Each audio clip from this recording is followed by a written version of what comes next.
정세균 주신 말씀 잘 새기겠습니다. 존경하는 정세균 총리님.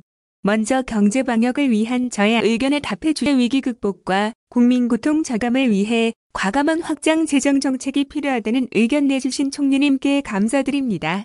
재정 건전성보다 중요한 것이 민생이며 위기에 과감하게 재정을 투입해 경기 침체에 대처하면 궁극적으로 경제 위기에 따른 재정 파탄을 막을 수 있다는 말씀에 전적으로 동의합니다. 총리님께서도 잘 아시다시피 우리나라는 공적이전 소득이 OECD 평균의 절반에 불과할 정도여서 결과적으로 국채 비율은 GDP 대비 40% 선으로 OECD 평균인 110%의 절반에도 못 미칠 만큼 지나치게 건전한 대신 가계부채는 세계 최고 수준이며 그에 따른 소비 위축이 경제 침체의 요인이 되고 있습니다. 유례없는 위기 상황에서는 재정 여력이 있는 정부가 과감한 재정 투입으로 가계를 도와야 합니다. 국채 발행을 통해 정부가 국내 기업 또는 국민들에게 부담하는 국가 채무와 국내은행의 외국은행에 대한 채무 같은 대외 채무는 다르고 IMF 위기는 당시 10% 선에 불과했던 국가 채무 때문이 아니라 민간의 단기 대외 채무가 문제였던 것은 총리님께서도 아실 것입니다. 외국보다 지나치게 국채 비율이 높아 국가 신용의 위험을 초래하는 정도가 아닌 이상 국가 채무와 가계부채는 한 사람의 왼쪽 주머니 오른쪽 주머니처럼 한쪽이 쪼그라들면 다른 쪽이 부풀어 오르는 관계에 있습니다. 과감한 확장 재정 정책에 동의하는 이상 더 풀자와 덜 풀자의 논쟁에서 벗어나 어떻게 잘 풀 것인가에 지혜를 모아야 하고 막 풀자는 것은 무책임한 주장이라는 점도 전적으로 공감합니다.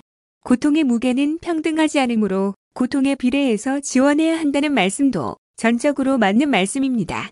일부만이 아닌 모든 국민이 고통받고 있으니 모두의 고통에 대해서는 보편적 지원을, 특정 영역의 더 큰 고통에 대해서는 선별 지원이 필요합니다. 집합 제한 등으로 피해 입은 특정 업종에 대한 핀셋 지원도 마땅히 필요합니다.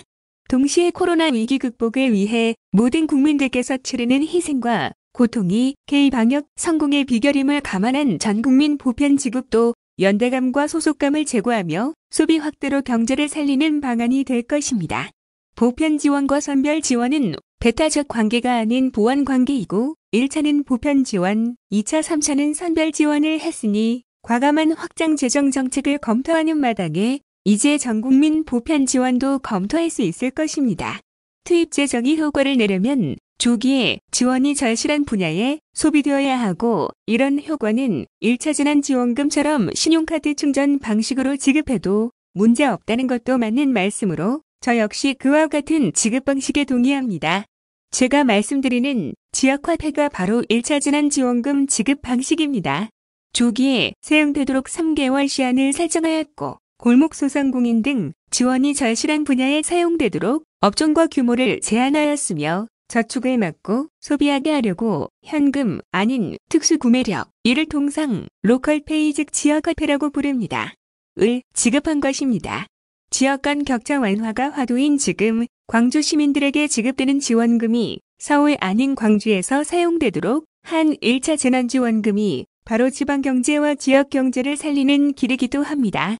미세한 표현상의 차이를 제외하면 정 총리님 말씀 모두가 사리에 부합하는 말씀입니다. 총리님 말씀 중에 제가 반박할 내용이 없고 오히려 민주당 정권과 문재인 정부의 일원으로서 원팀 정신에 따르자는 고마운 권고로 이해되었습니다. 총리님께서 저를 저격했다는 일부 보도에 저는 동의할 수 없습니다. 함께 사는 삶의 의미를 아프게 배우고 있는 2021년의 겨울입니다. 갑작스럽게 찾아온 코로나로 우리는 피할 수도 종결을 기약할 수도 없는 어두운 바다를 힘겹게 항해하고 있습니다. 그리고 우리는 6개월 뒤, 1년 뒤를 대비하면서도 당장 오늘을 살아야 합니다. 정부를 대표하여 힘겨운 상황에서도 안전하게 대한민국을 이끌어 가시는 총리님께 존경의 마음을 전하며 원팀 정신으로 제가 선 자리에서 총리님이 내시는 길을 따라 코로나 위기 극복과 경제 방역에 최선을 다하겠다는 말씀으로 인사를 대신합니다. 감사합니다. 총리님.